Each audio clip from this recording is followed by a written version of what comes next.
What's up, Financial Zen Masters? Okay, today I'm trying out something new on for size. Teachable Tuesdays and Teachable Thursdays, where I teach you the stuff, the nitty gritty of the stuff that you need to know in order to take advantage of all the opportunities out there and to get you retired as quickly as possible and help you achieve financial zen. So today, this came up in an appointment this morning, so I thought it'd be a good topic of discussion for everyone else. Let's share the knowledge.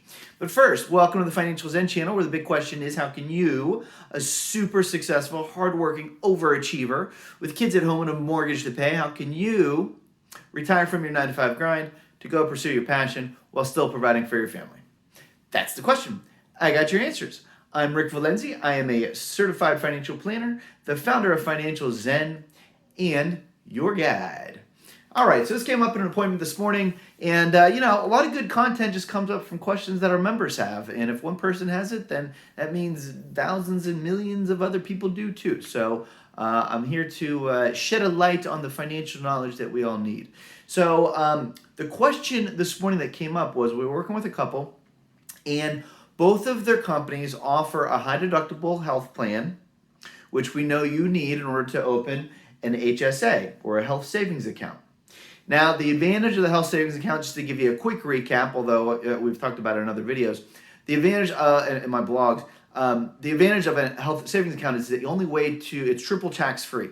So it's the only way to never pay Uncle Sam a dime on money that you earn. So this year, the contribution limits, if you're a single filer, is $3,600. If you are married filing jointly, the limit is $7,200, and that changes each year. So let's use the $7,200 for example. So that $7,200, right, comes in, gets put into your HSA pre-tax, so it's tax deductible. You're not taxed on that money, and then you can grow it. You can invest it in that HSA and let it grow and not pay any capital gains at all while it's doing its thing. It's all tax deferred. Actually, it's tax free. And then when you take it out in retirement, as long as you use it for qualified medical expenses, then it comes out tax free. So it goes in tax free, grows tax free, comes out tax free.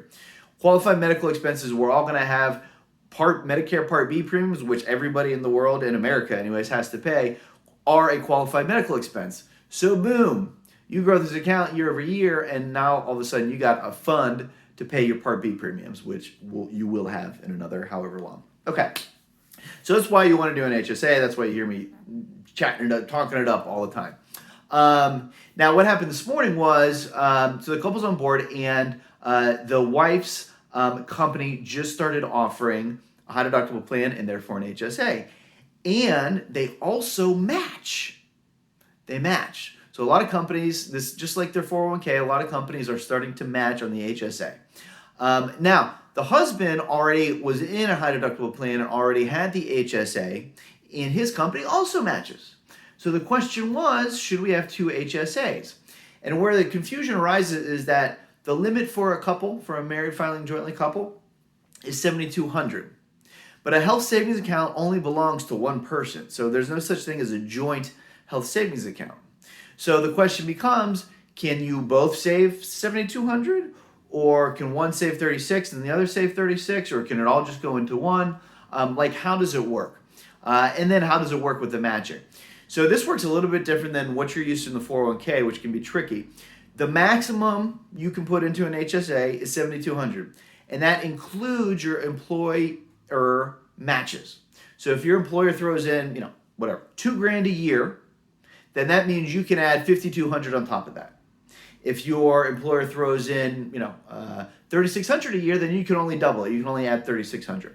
And it's across both accounts. So what our Financial Zen member this morning was getting to was, if both companies match, that's free money. That'd be good. So should we have two different HSAs? And if so, how do we coordinate? And the way you coordinate is keep the two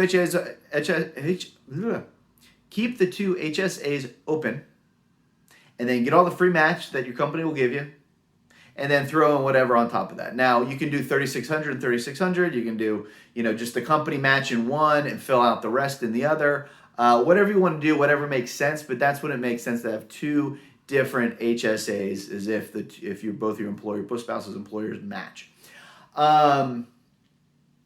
The more common scenario is one spouse has the better health plan, and so if that's the which is the HDHP, high deductible plan, in which case they'll own the HSA because their company's kicking in their paychecks directly into there, and it's just easier to coordinate. So typically, just one person has one HSA for the family, and they save $7,200 in there. Let's see, what else can I tell you? One last thing, it is possible to over-contribute in the HSAs. We've seen it happen before.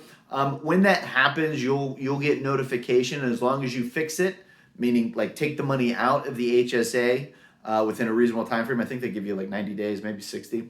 But as long as you take the money back out, no harm, no foul, no taxes, no penalties, no nothing. So you're good there. So you can't over-contribute, but they'll let you know, then you just take the money out. All right, so Teachable Tuesdays. I think that was a success. What do you think? And the new screen, you like the display? Right? We're evolving. We're evolving. Bit by bit, day by day. All right, thanks for watching. Make sure you subscribe below so you can get notification for tomorrow's video. Make sure you like this video, especially if you learned something. Like, why wouldn't you? And share it with some people too, right? This is stuff that not most people know. This is not common knowledge out in the world. So if you didn't know it, I can pretty much guarantee you none of your friends know it either. So go share it and then leave a comment below. Let me know if this was helpful and let me know what your situation is with your HSAs and whether your employer matches. All right, thanks for watching, guys, and we'll see you tomorrow.